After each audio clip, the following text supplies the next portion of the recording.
Esta historia está basada en hechos reales. Soy operador del 911 desde hace 12 años. He escuchado de todo: accidentes fatales, crímenes pasionales y bromas pesadas. Pero nada me preparó para la noche del 14 de noviembre. La llamada entró a las 3:14 Alto M, proveniente de una torre de vigilancia forestal en una zona donde la señal suele ser un milagro. Al responder, no escuché gritos, solo una respiración errática y el crujido metálico de una radio vieja. El hombre al otro lado, un guardabosques experimentado, no pidió ayuda de inmediato. Simplemente susurró: está ignorando las leyes de la perspectiva. Cuando le pedí que se identificara y explicara su emergencia, su voz se quebró. Me dijo que había algo parado en el límite del bosque, justo bajo el haz de luz de su linterna de alta potencia. Según él, la figura parecía estar a 100 metros de distancia por su tamaño, pero los detalles de su rostro, una piel grisácea y una sonrisa estática, eran tan nítidos como si estuviera a escasos centímetros de su ventana. Me explicó, con una calma aterradora, que no era un animal ni un hombre, sino algo que no terminaba de renderizarse en la oscuridad. Una presencia que simplemente no debería poder existir bajo las leyes de nuestra física. Lo más inquietante no fue su descripción, sino lo que escuché de fondo a través de mi auricular profesional. Un sonido rítmico, como si alguien estuviera golpeando un cristal con una uña larga y afilada justo al lado del micrófono del guardabosques. Sin embargo, él insistía en que la cosa seguía allá abajo, en la base de la torre de 15 metros de altura. Fue entonces cuando me di cuenta de que la llamada no se estaba cortando por la mala señal, sino que algo estaba interfiriendo con la frecuencia, emitiendo un zumbido que me hacía doler los dientes. Mientras intentaba mantenerlo en la línea, empecé a buscar su ubicación exacta en el mapa satelital. El guardabosques, cuya voz se volvía cada vez más monótona, me confesó que llevaba 3 días sin dormir debido a un fallo en el generador que emitía un zumbido de alta frecuencia constante. Aquí es donde mi entrenamiento me dio una explicación lógica: hipnagogia. El cerebro, agotado y bajo un estrés acústico, empieza a proyectar figuras en las sombras para darle sentido al caos. Sin embargo, justo cuando iba a sugerirle que cerrara las persianas y esperara al relevo, él soltó una frase que me heló la sangre. No son alucinaciones, operador, porque los perros de la estación de abajo han dejado de ladrar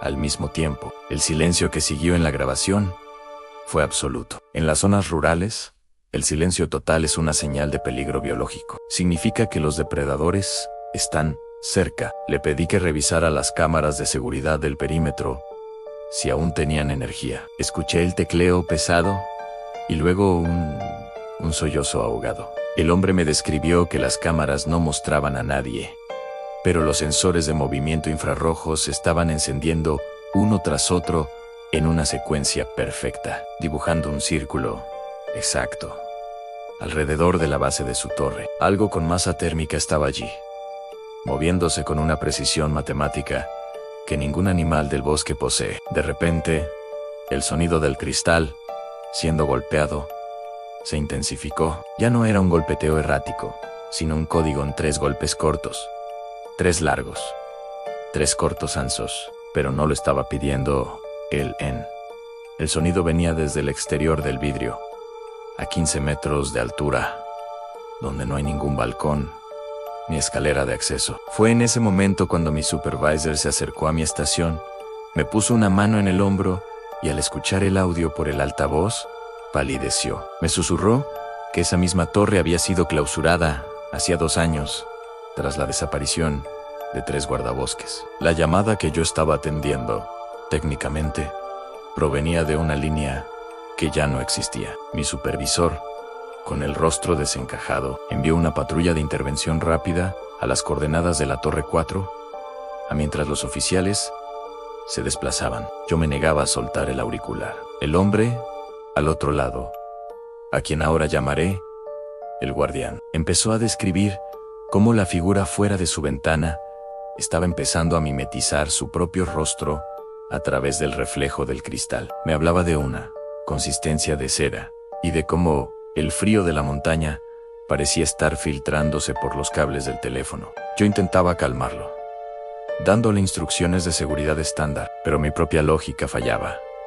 ¿Cómo podía estar hablando con alguien en una instalación que, según los registros oficiales, había sido desmantelada tras un incendio forestal en 2022? La tensión llegó a su punto crítico cuando escuché por la radio de la Policía Central: hemos llegado a la base de la Torre 4. El oficial en el sitio reportó que la estructura estaba en ruinas. Las escaleras oxidadas eran intransitables y, lo más perturbador, el cableado telefónico colgaba inerte, cortado y cubierto de musgo desde hacía años. Sin embargo, yo seguía escuchando la respiración del hombre en mi oído derecho. «Están aquí, operador. Los oficiales acababan de encender sus linternas abajo. Diles que no miren hacia arriba, por favor.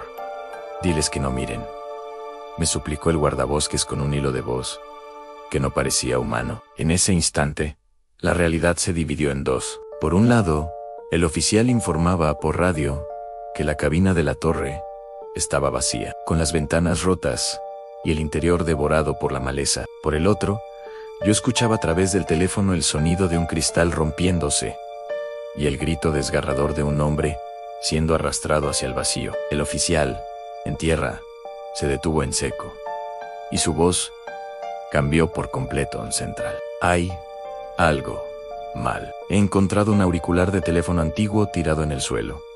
Entre la hojarasca, está vibrando. Está emitiendo una voz. Suena como la tuya, operador». El informe oficial de esa noche fue archivado bajo la etiqueta de interferencia de radiofrecuencia y estrés postraumático. La explicación técnica de la central fue que debido a una tormenta geomagnética inusual, mi consola había captado una grabación residual de una llamada de auxilio de hacía 2 años, atrapada en un bucle de los servidores analógicos de la zona rural. Me dijeron que el golpeteo que escuché no era más que estática digital y que el oficial en la torre simplemente había sufrido un ataque de pánico por la sugestión del ambiente. Intentaron convencerme de que el cerebro humano, en su afán de encontrar patrones, había construido una conversación coherente, donde solo había ruido. Sin embargo, hay un detalle que nunca incluí en el reporte oficial y que me obligó a dejar el servicio semanas después. Tras la llamada, pedí revisar las grabaciones de seguridad de mi propia cabina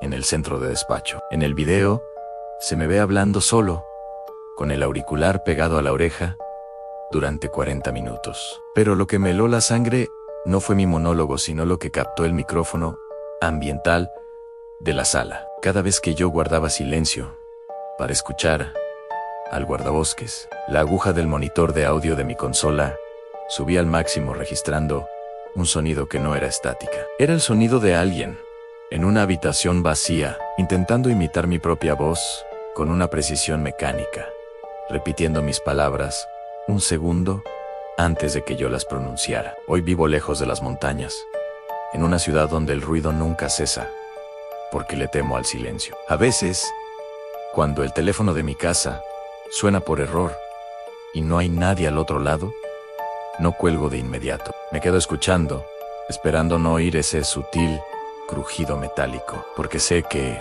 en algún lugar de los registros del 911, esa llamada sigue activa, esperando a que otro operador cometa el error de responder. El verdadero terror no fue lo que ocurrió en esa torre, sino comprender que hay ecos en este mundo que, una vez que logran que los escuches, se niegan a volver al pasado.